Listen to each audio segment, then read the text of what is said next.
House of Spoils is a Prime original that recently came out. It's an interesting movie and not one you can quite describe in a way that makes sense. But here I am attempting to do so. House of Spoils is like Whiplash or Black Swan, where a main character is obsessed with success and are willing to lose themselves to achieve it. Add in a supernatural entity haunting you and cooking, and you have the House of Spoils. The story begins with our main character.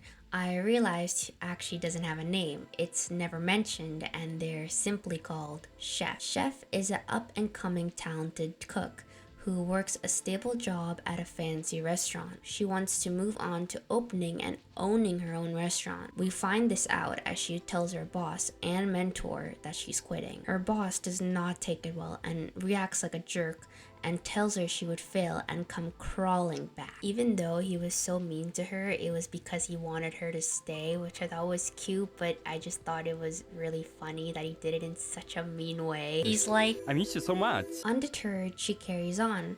She meets with her partner, an investor, helping her open the restaurant, Marcelo, who is sort of a shady businessman. And right away, you can tell he's not exactly being fully transparent with Chef, hiding something from her. And his girlfriend is Lucia, played by Barbie Ferreira. I was pleasantly surprised to see her. I really liked her in Nope, though I feel she's unfortunately fallen victim to typecasting, being the sassy, quirky, comic relief side character. Even so, she does well in those roles and I enjoy her performance. Lucia is going to be Chef's sous chef, who is the second in command of the kitchen, ranking below the head chef. The film's depiction of the food is mesmerizing, tantalizing, and almost sinful. I like seeing how the food is presented. It's wonderfully done. It's so cool to see all the different kind of gourmet dishes made. And you can definitely tell that the director put in a lot of work to make them look good. Chef moves into the house adjoining her new restaurant. She finds an eerie book, once owned by an equally eerie woman. And, as any horror lover would suspect, the house is indeed haunted. Soon, unexplained things begin to happen, like her hallucinating bugs everywhere, and her garden is always being destroyed. We find out through very obvious and random exposition by a local kid Chef talks with that the old creepy house was owned by an old secluded woman that is locally rumored to be a witch. And she had her own coven where they performed rituals. This is where I feel the film loses the balance with horror and descent into madness. I feel that the film does not develop the lore very well and only does enough for the sake of the plot to push forward. So throughout the movie, the creepy ghost woman haunting Chef feels like an underdeveloped presence that is only good for a few cheap scares. The creepy ghost witch leads Chef to find a shack with different kinds of hybrid herbs she grew when she was alive. Chef, in desperation, uses those herbs and the witch's recipe book.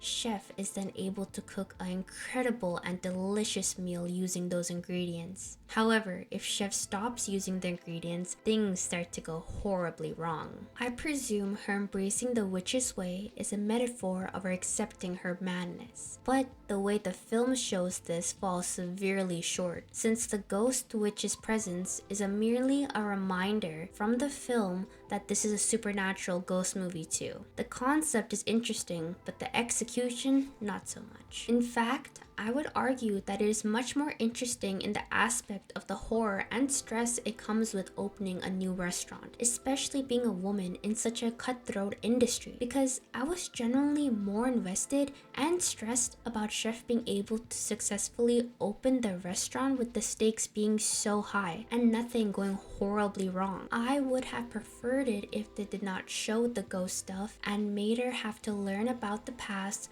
through subtle and well thought out exposition throughout the house, and have her hallucinate scary things like how masterfully Black Swan did. It's more captivating having her driving herself mad, wanting her restaurant to be successful no matter what. Chef has sacrificed everything to do this: her job, her career, and her reputation. She genuinely can't afford to give up on this even if it costs her her sanity. The parts where I find it having the best tension and suspense instead of the ghost scenes all take place when Chef and her team are preparing meals in the kitchen to impress the critics and potential investors they need for the future of the restaurant. I'm tense watching, thinking, oh my gosh, everything is going horribly wrong. It can't get any worse than this. Then the film beautifully shows you an even more horrible tragedy unfolding, leaving you wondering how can Chef possibly bounce back from this. For instance, in this scene closer to the end of the film, she's downright exhausted and stressed. She ends up firing Lucia and changing the whole menu last minute. Since there's no sous chef checking the food before it goes out, she accidentally sends out the food to someone with allergies with the ingredient they're allergic to in it. On top of that, she cuts through the tip of her finger and is profusely bleeding the whole time. Chef gets so overwhelmed that they end up fainting. Keep in mind,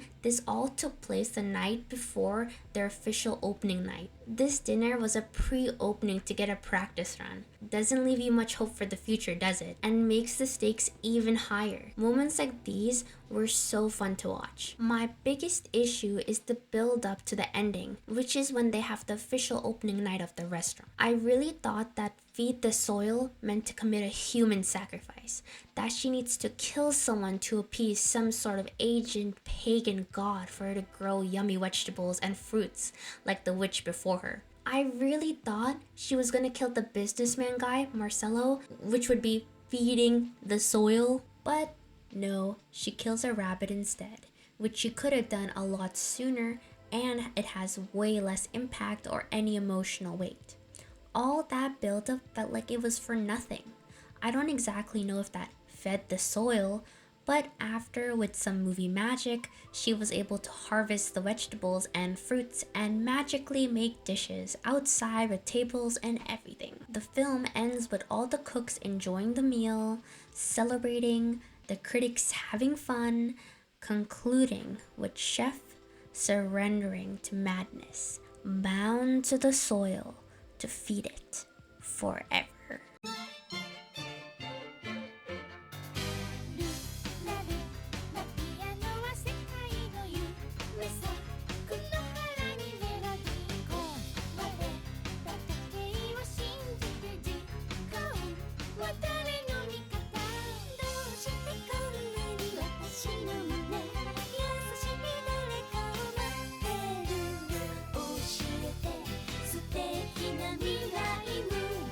God, no, like, I actually mean it. Like, I kind of love it, and I'm obsessed with it, and I want to see more of this vibe. I'm living for the aesthetic.